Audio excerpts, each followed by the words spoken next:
Hello chemistry students, Dr. Tullis here. Welcome to chapter 4 on atoms and elements. Let's get started. The career focus for this chapter is looking at the farmer. A farmer performs chemical tests on soil and water. They apply fertilizer, pesticides, or herbicides to crops to produce a higher yield, greater nutritional value, and a better taste. Pesticides are chemicals used to kill insects that could destroy the crop, whereas herbicides are chemicals used to kill weeds that would compete with the crops for water and nutrients.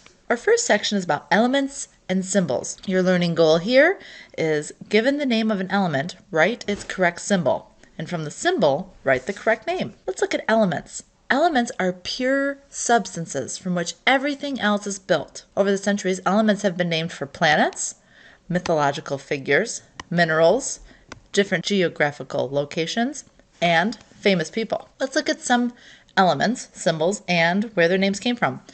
Uranium, its symbol is U, and it came from the planet Uranus.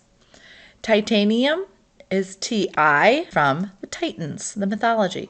Chlorine symbol is Cl. Iodine symbol is I. Magnesium is Mg. It's a mineral. Tennessine, Ts. Curium, Cm from Marie Curie. And the element named after Copernicus, copernicium, with the symbol of Cn. Notice that every single one of these chemical symbols has a capitalized first letter and a lowercase second letter. Chemical symbols are either one or two letter abbreviations for the element's name. When chemical symbols contain two letters, again, that second one is not capitalized. If there is a second letter and it is capitalized, that tells us that there are two elements present. In this case, capital C, capital O means carbon and oxygen are in a compound, not like this CO. That means that this is one element. Cobalt. Here are some more names and symbols of elements. We have aluminum, Al, silver is Ag, gold is Au, sulfur is capital S. And here are some pictures of these four elements. Here are some more elements and symbols.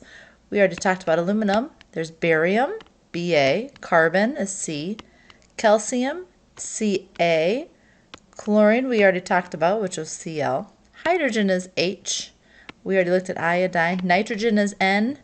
Oxygen is O. Phosphorus is P. Why don't you pause the video here and see if you can write the symbols for nickel and bromine and figure out what Zn and K stand for. Did you get Ni for nickel, N is nitrogen, Zn is zinc, and K is potassium? Take a second here to look at the learning goal. Do you feel comfortable that given the name of an element, you could write the symbol? And from the symbol, you could write the name. The second section is looking at the periodic table. The learning goal here is to use the periodic table to identify the group and the period of an element.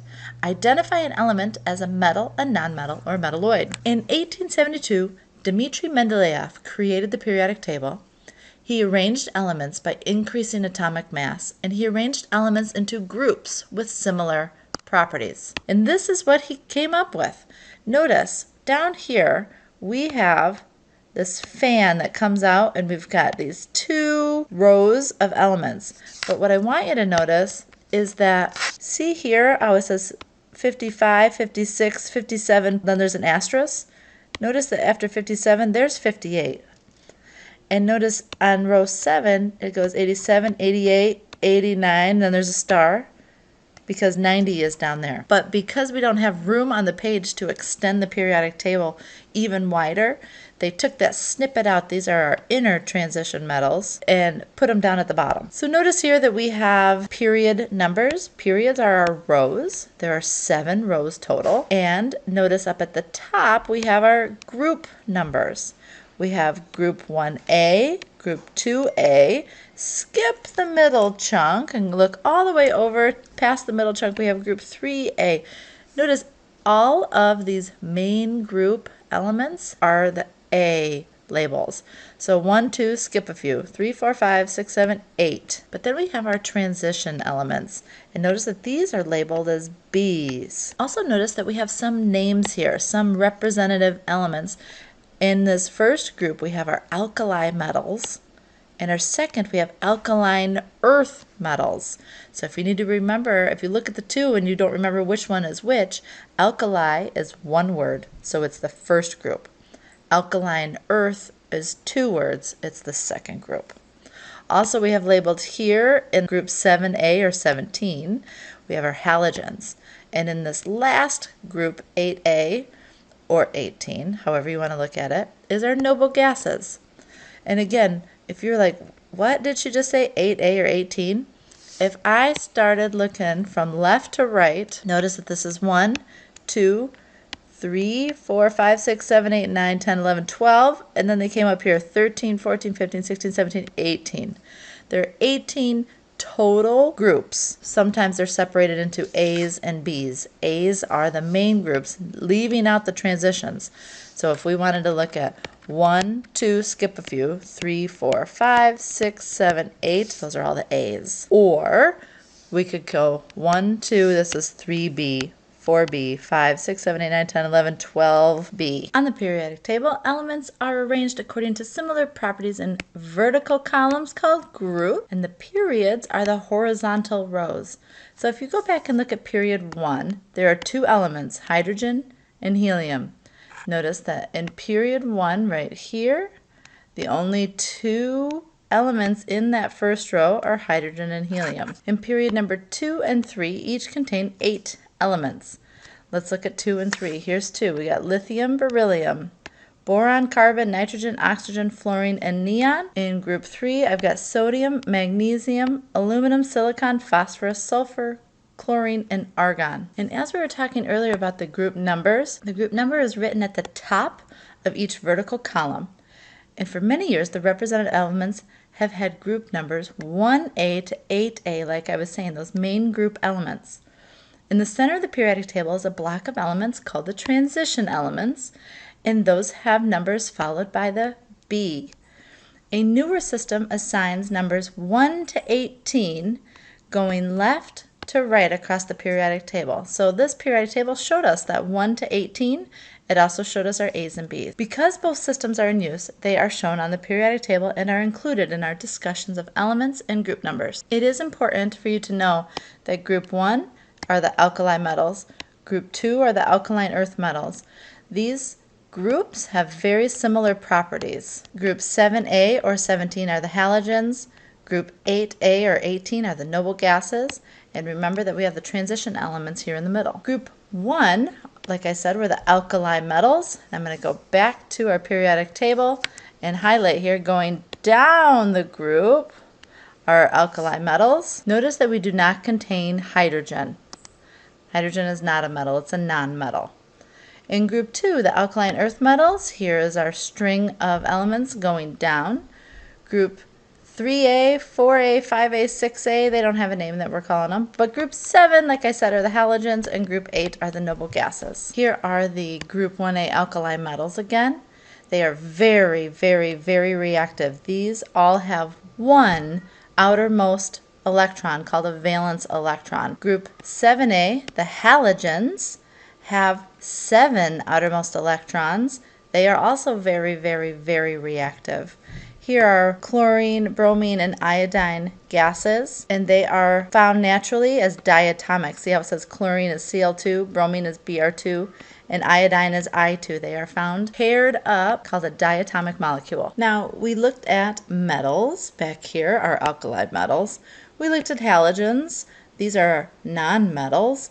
And then we have our metalloids. Metalloids are elements located along the heavy zigzag line. That's boron, silicon, germanium, all these guys. They are elements that exhibit some properties that are typical of the metals and other properties that are characteristic of the nonmetals. There are 2 exceptions that are not considered metalloids, aluminum and oganesson, that are along that zigzag line.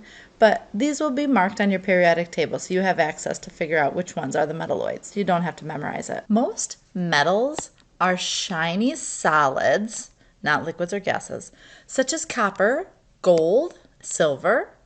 Metals are also ductile, so they can be shaped into wires, malleable, so they can be hammered into a flat sheet, Metals are good conductors of electricity. They melt at a much higher temperature than nonmetals do. And metals are solids at room temperature, except for mercury. Hg is mercury. Except for aluminum, the elements along the zigzag line are metalloids, like we just said. Here are some examples of metalloids, but we saw this in the picture a couple slides ago. Metalloids have some properties of metals and some of nonmetals.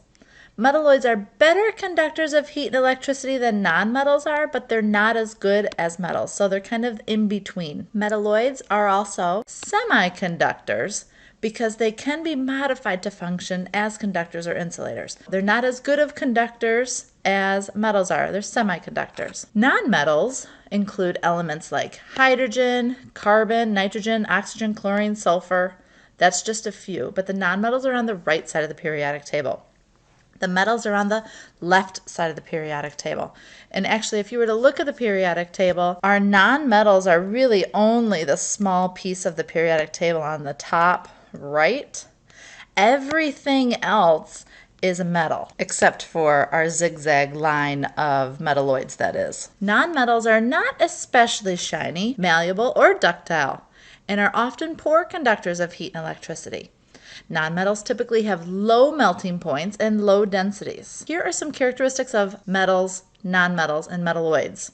Here we have silver, which is a metal, antimony, which is a metalloid, and sulfur, which is a nonmetal.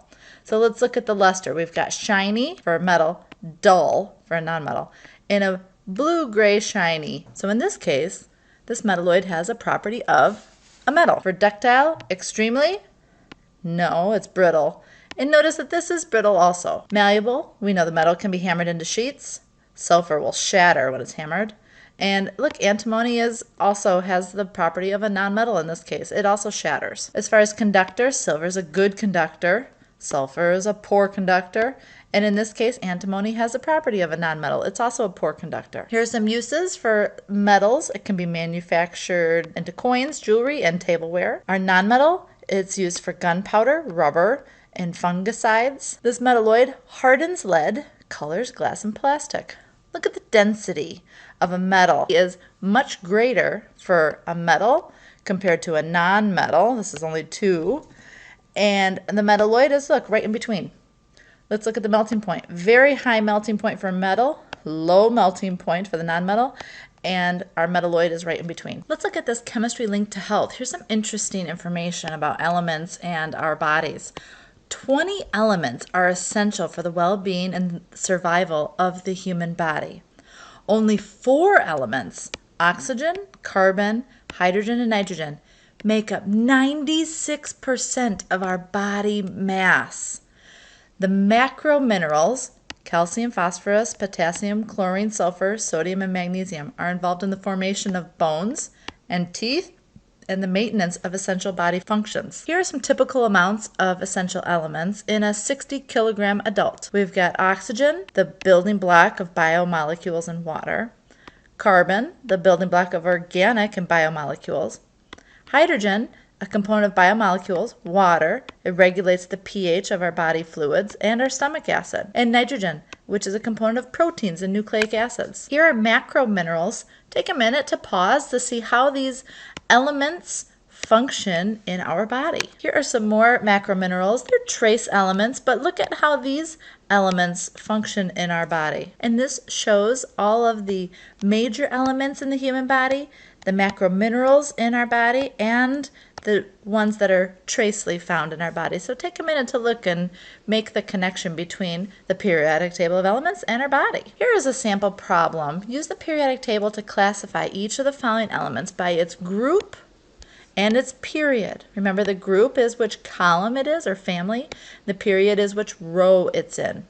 And then give me the group name, if it has a group name, and label it as a metal, a nonmetal, or metalloid. So pause the video here. Did you get that sodium is in group 1A, or 1? It's in period 3, and it's an alkaline metal. Iodine is in group 7A, or 17, period 5. It's a halogen, and it's a nonmetal. Silicon is in group 4A, or 14. Doesn't have a name. Period 3, and it's a metalloid. Take a minute to look at the learning goal to see that you understand the periodic table. You can identify the group and the period of an element, identify if it's a metal, a nonmetal, or a metalloid.